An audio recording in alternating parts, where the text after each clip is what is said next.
Hello dear students, आज हम BSc first year के स्टूडेंट्स के लिए एक सीरीज शुरू करने जा रहे हैं ट्रिग्नोमेट्री। बीएससी फर्स्ट ईयर के लिए एक इम्पोर्टेंट टॉपिक है हमारा ट्रिग्नोमेट्री, जो फर्स्ट पेपर में पढ़ता है अलजेब्रा। और अलजेब्रा के अंदर जो ट्रिग्नोमेट्री है वो लगभग 25 to 27.5 मार्क्स की एग्जाम में आती है। इसमें 5 चैप्टर्स हैं। 5 चैप्टर्स में पहला है आपका कॉम्प्लेक्स नंबर, जो आपका केवल इंट्रोडक्शन यानी कि आपका रिवीजन चैप्टर जिसे हम बोलते हैं कि पहले कॉम्प्लेक्स नंबर किसको कहते हैं, केवल इतना बताया गया है। और हमारा जो सिलेबस शुरू होता है वो होता है चैप्टर नंबर 2 से, जिसका नाम है exponential, trigonometrical and hyperbolic function of a complex number. Exponential जो आपके सामने रखा है, ट्रिग्नोमेट्रिकल फंक्शन आप 12th में पढ़ के आए थे, और हाइपरबोलिक फंक्शन हम पढ़ेंगे आज यानी आने वाले टॉपिक में।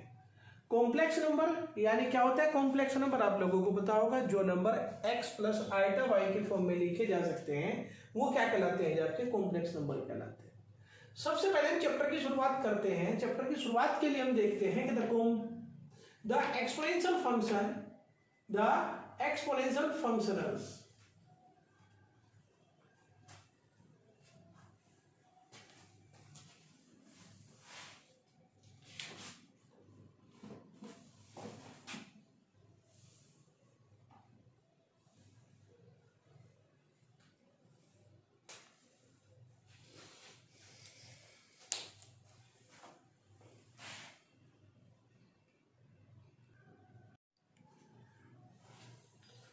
हेलो स्टूडेंट्स, कैसे आप सभी? गुड मॉर्निंग, गुड इवनिंग, जैसे भी आप फिलहाल इस वीडियो को देख रहे हैं।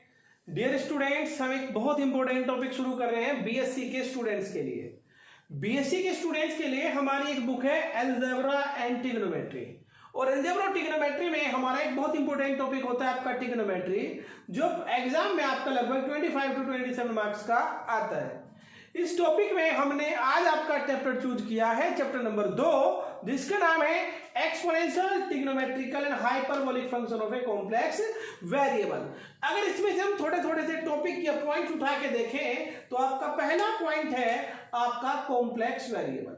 यानी अगर हम कॉम्प्लेक्स नंबर को देखें, सबसे पहले हम देखते हैं कॉम्प्लेक्स नंबर। अगर हम कॉम्प्लेक्स नंबर को देखते हैं तो कॉम्प्लेक्स नंबर आप +1 +2 के अंदर पढ़ गए। कॉम्प्लेक्स नंबर क्या होता है?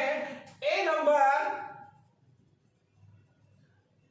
ऑफ द फॉर्म, एक नंबर जो आपका फॉर्म हो x plus iota y is called complex number.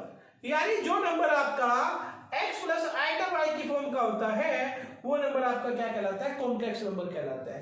And it is denoted by, normally इसको हम जो डिनोट करते हैं, डिनोटेड बाय z, अर्थात यानी that is z equals to x plus iota y। यानी जो number x plus iota y की फॉर्म के होते हैं वो नंबर आपके क्या कहलाते हैं? कॉम्प्लेक्स नंबर कहलाते हैं। अब हम ये सारे जो फंक्शन पढ़ेंगे कॉम्प्लेक्स नंबर के रूप में ही पढ़ेंगे, यानी एक्सपोनेंशियल फंक्शन हो, ट्रिग्नोमेट्रिकल फंक्शन हो या आपके हाइपरबोलिक फंक्शन हो। इस टॉपिक की शुरुआत करने से पहले हम सबसे पहले देखते हैं the exponential function of a complex variable. अब कॉम्प्लेक्स वेरिएबल में जाने से पहले आप लोग +2 के अंदर ये देख के आए होंगे। सबसे पहला था आपका क्या? अगर x आपका कोई रियल नंबर हो, अगर x आपका कोई रियल नंबर है तो e की पावर x इक्वल्स टू होता है 1 + x अपॉन 1 का factorial, x² upon 2 factorial, x³ upon 3 factorial and so infinite. लेकिन हम कोई सारे नंबर पढ़ रहे हैं किसकी फॉर्म में? हमें पढ़ने हैं कॉम्प्लेक्स नंबर की फॉर्म में। तो अगर मैं x को रिप्लेस कर दूं z से तो 1 + z upon factorial 1, z² upon 2 factorial और z³ upon 3 factorial and so infinite. तो ये जो आपका एक्सपोनेंशियल फंक्शन है कॉम्प्लेक्स नंबर की फॉर्म में हो जाएगा, यानी कॉम्प्लेक्स वेरिएबल की फॉर्म में हो जाएगा। सबसे पहले क्या बोला, आपका एक्सपोनेंशियल फंक्शन कॉम्प्लेक्स वेरिएबल की फॉर्म में, रियल नंबर की फॉर्म में हमने पढ़ा था।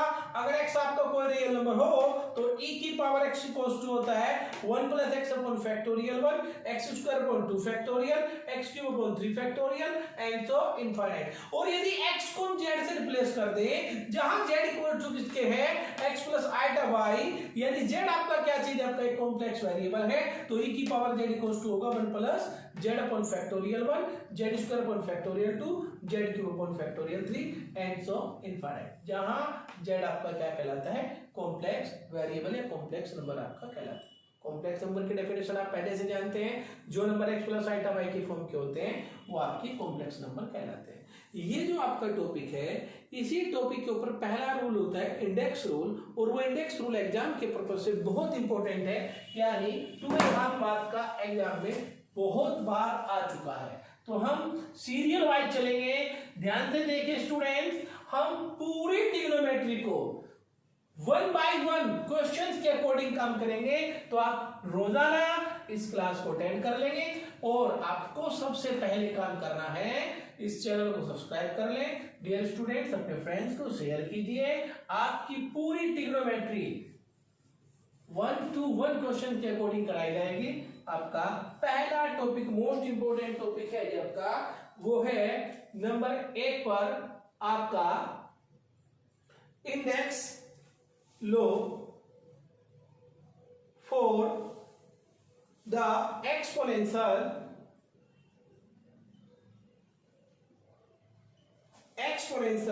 फंक्शंस। मोस्ट इंपोर्टेंट है 2021 के लिए, index low for the exponential function, most important for 2.5 marks. क्या क्वेश्चन आपका पेपर में बनता है, क्वेश्चन बनता है पेपर में आपका टू प्रूव दैट e की पावर z1, e की पावर z2, e की पावर z1 प्लस z2। आपका जो एक्सपोनेंशियल फंक्शन है, इसको हम दूसरे तरीके से भी रिप्रेजेंट करते हैं, e z1 e z2 equals to e z1 plus z2। इसको हम, एक तरीका और होता है लिखने का, e xp of z1 e xp of z2 और equal to e xp of z1 plus z2। तो जो भी रिप्रेजेंटेशन आपके एग्जाम में होगा, उसी रिप्रेजेंटेशन के अकॉर्डिंग हम काम करेंगे। e z1 into e z2 equals to e की पावर z1 प्लस z2, या e z1 into e z2 बराबर e की power e z1 plus z2, और e xp of z1 into e xp of z2 और equals to e xp of z1 plus z2। Most important आपकी property है, 2.5 marks के लिए exam में कई बार आपकी आ चुकी है, और ये आपकी आगे भी आती रहेगी। तो ध्यान से देख के चलेंगे स्टूडेंट्स।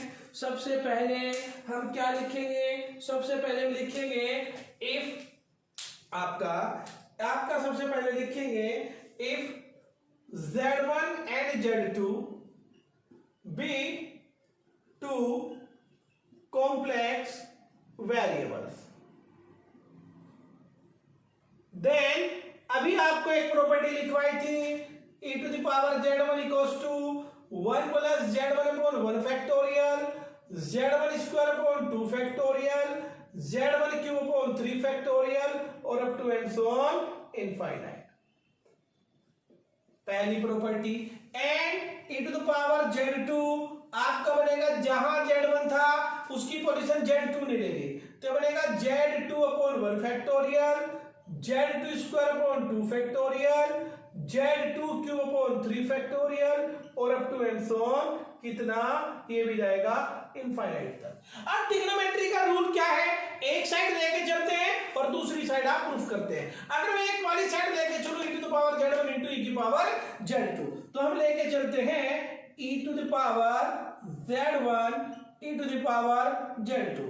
अब e to the power z1 की वैल्यू रखी है और e to the power z2 की वैल्यू रखी है, तो ये बनेगा 1 plus z1 upon factorial 1, z1 square upon factorial 2 और अप टू एंड सो, कहीं तक भी लिख सकते हैं इसको, क्योंकि इसके अंदर नंबर ऑफ टर्म्स कितनी है, इनफाइनाइट। फिर 1 plus Z2 upon 1 factorial, Z2 square upon 2 factorial और up to and so on. हमको क्या करना है, मल्टीप्लाई करनी शुरू करनी है।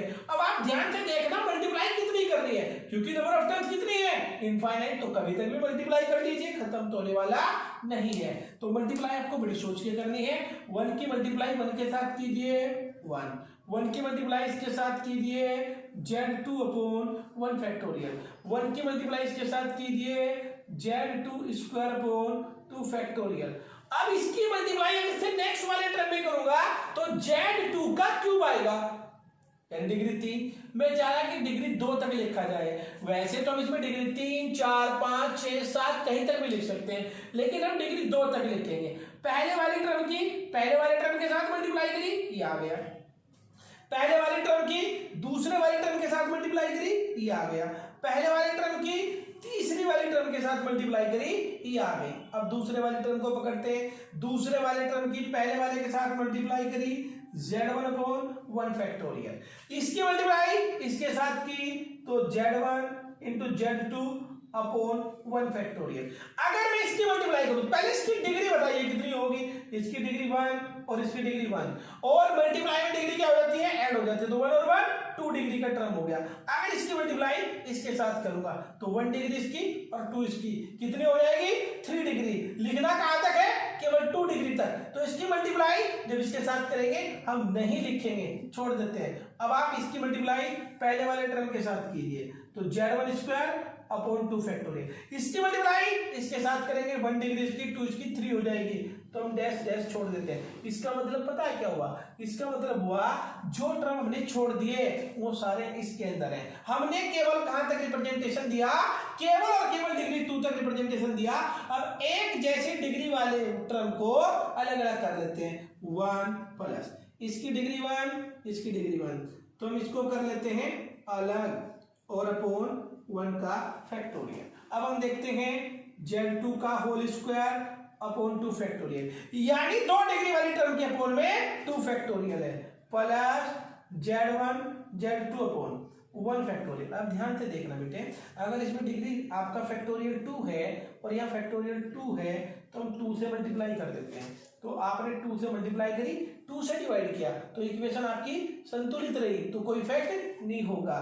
Plus Z1 square upon 2 factorial और up to and so on. तो हमने क्या किया, 2 से मल्टीप्लाई 2 से डिवाइड कर दिया, 2 से मल्टीप्लाई की और 2 से डिवाइड कर दिया, तो इसके रिजल्ट पर कोई इफेक्ट नहीं होगा।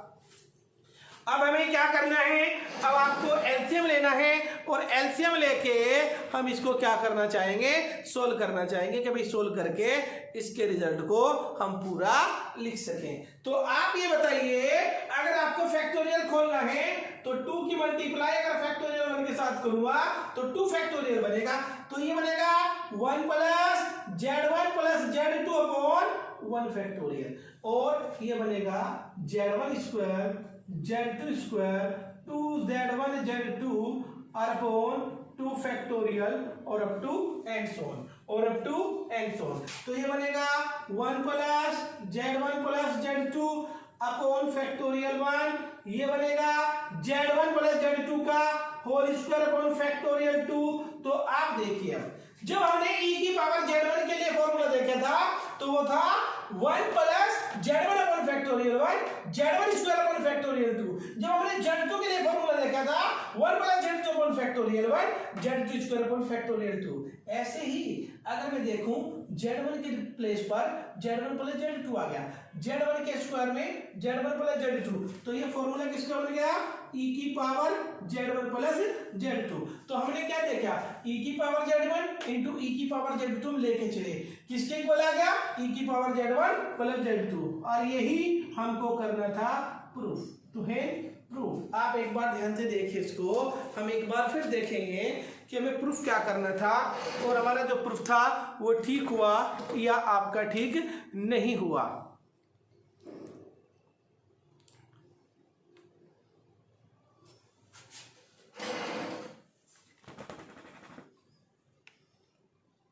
देखिए भाई, सेटिंग बाइस की थोड़ी सी सही नहीं थी, मैंने बीच में ठीक कर दिया, अब एक बार दोबारा देख लीजिए। सबसे पहले क्या काम करते हैं, हमारा इंडेक्स लो होता है। सबसे पहला लो है हमारा इंडेक्स लो। आप इंडेक्स लो के लिए क्या काम कर रहे हैं, सबसे पहले हमने आपकी पहली प्रॉपर्टी है टू प्रूव दैट e की पावर z1 इंटू e की power z2 equals to e की पावर z1 प्लस z2। लिखने का तरीका एग्जाम में आपका ये भी आ सकता है लिखा हुआ, एग्जाम में आपका ये भी आ सकता है लिखा हुआ, और एग्जाम में आपका ये भी आ सकता है। अब हम कोई सा भी आए तो सबसे पहले हम डेफिनेशन लेके चलते हैं, अगर e की z1 और z2 आपके दो कॉम्प्लेक्स वेरिएबल हो तब e की पावर z1 का फॉर्मूला ये और e की पावर z2 का फॉर्मूला ये होगा। हम इसकी एक साइड लेके चलते हैं लेफ्ट हैंड साइड कि e की पावर z1 इंटू e की पावर z2, e की पावर z1 की वैल्यू हम चाहें तो इसे दो टर्म तक ही दिखा सकते हैं, केवल इतना दिखा सकते हैं। हम चाहें तो इसको केवल दो टर्म तक दिखा सकते हैं, चाहे आप इसे आगे भी दिखा लीजिए क्योंकि infinite number of the terms हैं। e की पावर z1 इंटू e की पावर z2, e की पावर z1 की वैल्यू अब हमने पता लग गया कि इसकी डिग्री 2 है, डिग्री 2 देखने से ही पता लग जाता है e की पावर z1 का फॉर्मूला है। डिग्री 2 तक की टर्म देखने से ही पता लग जाता है e की पावर z2 का फॉर्मूला है। तो ऐसे ही e की पावर z1 प्लस z2 का पता लगाने के लिए भी कम से कम डिग्री 2 तक की टर्म दिखानी पड़ेगी।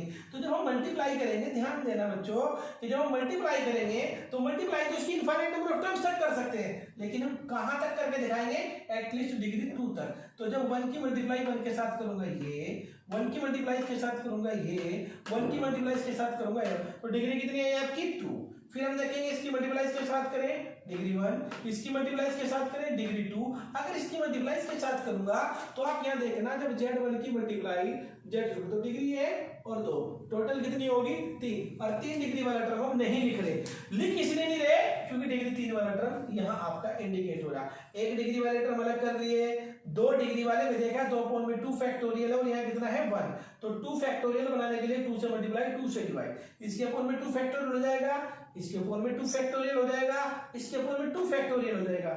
2 फैक्टोरियल हमने क्या ले लिया एलसीएम, तो ये बनेगा z1 प्लस z2 का होल स्क्वायर, तो ये बनेगा 1 plus x upon 1 factorial x square upon 2 factorial, 1 plus x upon 1 factorial x square upon 2 factorial, और ये e की पावर x का फॉर्मूला होता है। लेकिन x की प्लेस पर कौन है z1 प्लस z2 का होल स्क्वायर, तो ये बन गया e की पावर x का फॉर्मूला, और यही करना था हमको प्रूफ। इसको एक बार नोट कर लीजिए आप ध्यान से, और हम देखेंगे भाई नेक्स्ट आपका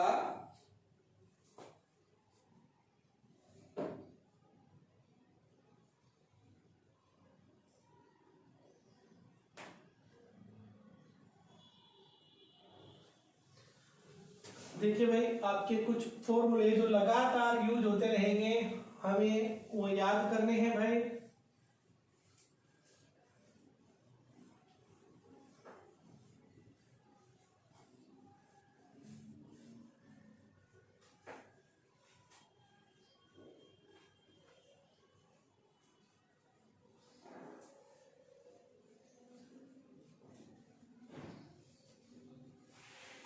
आप देखिए आपका कुछ फॉर्मूले हमारे, आपका पहला फॉर्मूला आप लोगों को पता होना चाहिए साइन एक्स की series x minus x cube upon factorial 3 5 और up to and so on. Number 2 पे आता है आपका कोस एक्स, ये आता है 1 minus x square upon 2 factorial, x की पावर 4 अपॉन 4 फैक्टोरियल, x के 6 अपॉन 6 फैक्टोरियल, और आपकी ये वाली वैल्यू भी आपको याद होनी जरूरी है। बस अंतर क्या आएगा जब हम कॉम्प्लेक्स नंबर के रूप में पढ़ेंगे, तो कॉम्प्लेक्स नंबर में आपको क्या करना है, जहां आपका x लिखा हुआ है x की पोजीशन पर क्या हो जाएगा आपका केवल z आ जाएगा, x की पोजीशन पे क्या आ जाएगा z। आप एक और अभी पीछे हमने किया था e की पावर z और e की पावर माइनस, अगर z की वैल्यू निकालनी हो तो आपको पहले से पता है जब बेस इक्वल होता है तो मल्टीप्लाई में पावर ऐड हो जाती है, तो z प्लस माइनस z, तो बनेगा e की पावर 0, और e की पावर 0 की वैल्यू कितनी होती है 1 होती है। ये लगातार इस्तेमाल होने वाली चीजें भाई, इनके बारे में आपको पता होना बहुत ज्यादा जरूरी है। हमारा पहला प्रॉपर्टी क्या थी इंडेक्स रूल, और दूसरी मोस्ट इंपोर्टेंट हमारी है भाई 2.5 मार्क्स के लिए ही, यानी 2.5 मार्क्स के लिए आपका आता है यूलर्स थ्योरम।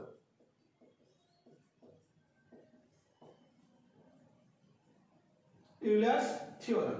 अब यूलर्स थ्योरम क्या है आपकी, ये दिया इफ थीटा इज रियल और complex then e to the power I theta equals to cos theta और प्लस I sin theta। आपका प्रूफ बहुत इंपॉर्टेंट है, 2.5 मार्क्स के लिए, ये भी आपका जो कर चुके हैं। आप ध्यान से देखना, अभी हमने पता किया था, वी नो दैट, आपने भी थोड़ी देर पहले ही पता किया था कि e की पावर z इक्वल्स टू होता है z upon 1 factorial, z square upon 2 factorial, z cube upon 3 factorial, z की पावर 4 अपॉन 4 फैक्टोरियल, z की पावर 5 अपॉन 5 फैक्टोरियल और अप टू एंड सो कहीं तक भी लिखते रहिए। लेकिन आप देखिए, आपको e की पावर z की वैल्यू नहीं निकालनी, आपको वैल्यू निकालनी थी e की पावर i थीटा से। तो आप यहां कर दीजिए रिप्लेस क्या, z बाई i थीटा, यानी z को रिप्लेस कर दीजिए i थीटा से। अगर z को रिप्लेस करेंगे i थीटा से तो e to the power i theta equal to हो जाएगा 1 plus i theta upon 1 factorial, i theta का whole square upon 2 factorial, i theta का whole cube upon 3 factorial, i theta की power 4 upon 4 factorial, i theta की whole power 5 upon 5 factorial. आपको पता होगा i की वैल्यू पावर के according बदल जाती है, i theta upon factorial, i टा का होल स्क्वायर होता है -1, तो बनेगा i टा का स्क्वायर -1, तो बनेगा थीटा स्क्वायर अपॉन 2 फैक्टोरियल। आपको पता होगा भाई, मैं एक बार फिर लिख देता हूं, i टा स्क्वायर इक्वल्स टू -1, i टा cube equals to -5i, i टा की पावर 4 की वैल्यू 1 और i टा की पावर 5 की वैल्यू कितनी होगी, i टा। तो ये वैल्यू हम सारी रखेंगे, तो माइनस i टा क्यूब अपॉन 3 फैक्टोरियल, ये बनेगा फैक्टोरियल आपका 4 और ये बनेगा i टा थीटा की पावर 5 अपॉन 5 और up to and so on. अब आप जैसे ही देखेंगे आपको दो टाइप के टर्म दिखाई देंगे, एक वो टर्म जिसके अंदर आइटा होगा और एक वो टर्म जिसके अंदर आइटा नहीं होगा। तो पहले बिना आइटा वाले 1 theta square upon factorial 2 plus theta की पावर 4 अपॉन फैक्टोरियल 4 और up to and so on. फिर आइटा अगर मैं कॉमन ले लूं तो ये बनेगा थीटा और फैक्टोरियल 1 की वैल्यू कितनी होती है, फैक्टोरियल 1 की वैल्यू होती है 1, इसे छोड़ दीजिए तो minus theta cube upon factorial 3 और थीटा की पावर 5 अपॉन फैक्टोरियल 5 और अप टू एंड सो। ध्यान से सुनिए, अभी दो फॉर्मूले आपको लिखवाए थे, ये वैल्यू किसकी होती है, कोस थीटा की, ये वैल्यू किसकी होती है, साइन थीटा की। तो आपका cos theta plus i sine theta, और भाई this result is known as Euler's, this result is known as Euler's theorem. जो ये रिजल्ट है इसी रिजल्ट को हम यूलर्स थ्योरम के नाम से जानते हैं। एक बार फिर दोबारा देख लीजिए, अगर थीटा आपका रियल हो या आपका कॉम्प्लेक्स हो तब e की power i theta equals to कितना होता है, cos theta plus i sine theta. सबसे पहले क्या करेंगे, हम जानते हैं, अभी पिछला टॉपिक हमने पढ़ा था कि e की पावर z इक्वल्स टू होता है 1 plus Z upon factorial 1 plus Z square upon factorial 2 plus Z cube upon factorial. कभी तक भी लिखते रहिए, इसकी पावर ऐसी चलती रहेगी, इनफाइनाइट तक जाएगी। लेकिन हमने देखा कि भाई हमने तो e की पावर z की वैल्यू लिख दी, चाहिए किसकी थी, e की पावर आई थीटा की। अगर z को रिप्लेस कर दूं आई थीटा से तो z को रिप्लेस करने पर e की पावर आई थीटा की वैल्यू बनेगी ये। i की पावर अगर आपको नहीं पता तो एक बार फिर देख लीजिए, आइटा की वैल्यू होती है √-1, आइटा स्क्वायर की वैल्यू होती है -1, आइटा क्यूब की वैल्यू होती है -y, आइटा की पावर 4 की वैल्यू होती है 1, आइटा की पावर 5 इक्वल्स टू होता है आइटा, आइटा की पावर 6 होता है -1, आइटा की पावर 7 की वैल्यू होती है -i और आइटा की पावर 8 की वैल्यू होती है 1। तो यानी रिपीट होनी शुरू हो जाती है। तो भाई हम क्या काम करते हैं, पावर खोलते हैं। तो पावर खोलने पर आपको दो टाइप के टर्म दिखाई देंगे, एक वो टर्म जिनके अंदर आइटा होगा और एक वो टर्म जिनके अंदर आइटा नहीं होगा।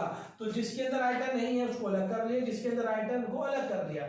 जिसके अंदर आइटा नहीं हमने देखे cos थीटा का फॉर्मूला होता है, इसे पीछे वाले पेज पर आप चेक कर लेना, मैंने लिखवाया था। और ये फॉर्मूला किसका होता है, sin थीटा। तो e की power i theta equals to कितना हो गया, cos theta plus i sin theta. और इस रिजल्ट को हम किसके नाम से जानते हैं, यूलर्स थ्योरम के नाम से जानते हैं। मैंने भी आपको बताया, एक आपका पिछला रिजल्ट और ये वाला रिजल्ट मोस्ट इंपोर्टेंट है आपका 2.5 मार्क्स के लिए। तो भाई दोनों रिजल्ट को आप बड़े ध्यान से करेंगे। सबसे पहला क्या था, इंडेक्स रूल, और दूसरा क्या है आपका यूलर्स थ्योरम। इसी से कुछ हम रिजल्ट और बना सकते हैं, इसी से हम कुछ रिजल्ट और बना सकते हैं। वो रिजल्ट कौन कौन से होंगे, एक बार ध्यान से देखेंगे भाई आप लोग।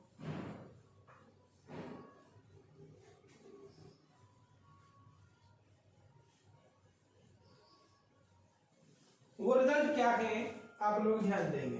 अभी हमने एक रिजल्ट लिखा, e की power i theta equals to cos theta plus i sin theta. देखिए भाई हम सबसे पहले पुरानी बातों पे जाएंगे। अगर z equals to x plus iota y हो तो हम बात करते हैं कॉन्जुगेट की।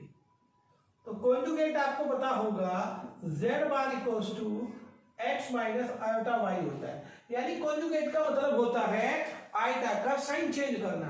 अगर आइटा का साइन चेंज करते हैं तो उसका कॉन्जुगेट मिल जाता है। तो अगर मैं यहीं से इसका कॉन्जुगेट निकालूं तो e की power minus iota theta equals to cos theta और माइनस आइटा साइन थीटा।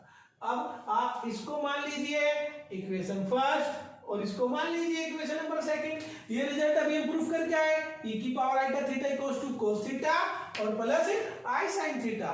और e की power minus i theta equals to किसके इक्वल टू होता है, cos theta minus i theta. यानी सेकंड इक्वेशन क्या है, पहली वाली इक्वेशन का कॉन्जुगेट है। और हमने इक्वेशन नंबर 1 और हमने इक्वेशन नंबर 2 आपने इसको मान लिया। अब हम क्या करते हैं, कुछ रिजल्ट बनाते हैं।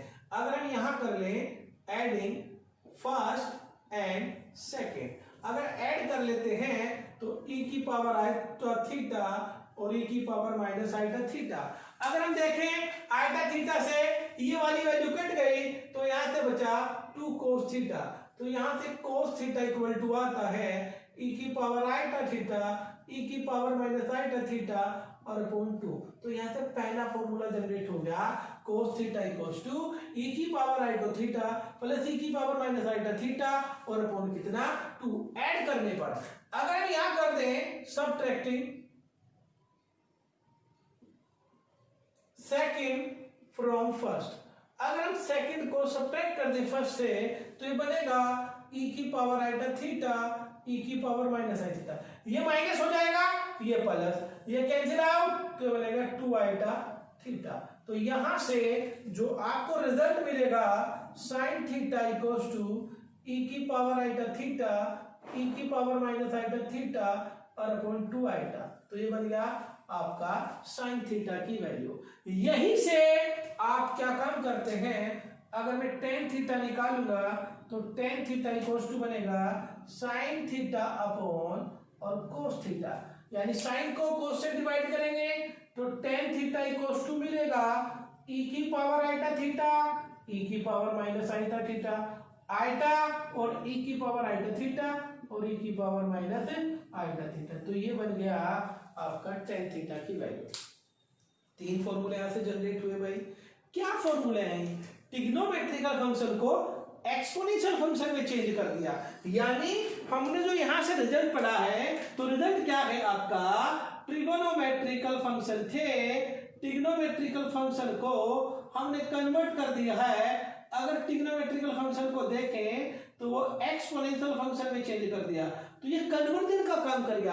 जब ट्रिग्नोमेट्रिकल को एक्सपोनेंशियल में बदलेंगे ये वाले फॉर्मूले लगाएंगे, या एक्सपोनेंशियल को ट्रिग्नोमेट्रिकल में बदलेंगे तो ये फॉर्मूले लगाएंगे। ध्यान से देख लेना, e की power iota theta equals to कितना होता है, cos theta plus iota sin theta और e की पावर माइनस आइटा थीटा बराबर होता है cos थीटा माइनस sin यानी इसका कॉन्जुगेट निकालिए। दोनों के ऐड करने पर cos थीटा की वैल्यू निकलती है, सब्ट्रैक्ट करने पर sin थीटा की वैल्यू निकलती है, sin को cos से डिवाइड करने पर tan थीटा की वैल्यू निकालती है। तो ये तीन वैल्यू बहुत इंपॉर्टेंट है जो हम बार बार यूज करते रहेंगे। ध्यान से देखें भाई इसको।